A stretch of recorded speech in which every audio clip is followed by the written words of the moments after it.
Oj, što je fini ovaj smuti. Taj mi je najdraži od svih. Ti si jedina osoba za koju znam da toliko voli smuti od manga. Dobro, da, moguće je. Oduševio me na prvi gutljaj. Stvarno treba probati nove stvari.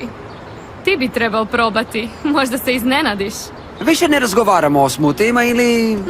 Ma kažem to onako općenito. Kako se zove ona Meksikanka? Da, zove se Luna i što s njom? Ništa, samo pitam. Što ima s vama? S nama? Ništa. Ništa. Sigurno, vidjela sam vas na pozornici. Osjećala se neka kemija, neka povezanost. Dobro si rekla, na pozornici, ali izvan pozornice se ne podnosimo. Uostalom, mislim da sam u vezi s Ambar. Misliš? Čini mi se, da. Dobro, ako se ovako nastavi, nećeš dugo trajati. Oprosti, ne želim se petljati. Ma nema frke, iako tu nema ničeg. Jer ta Luna ne podnosi me. A ti nju? Sviđa ti se, zar ne? Ne. Ne? Ne.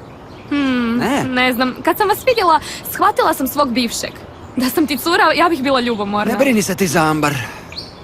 Ne brinem se, ali ne razumijem. Ako osjećaš nešto za Lunu, zašto ništa ne poduzmeš?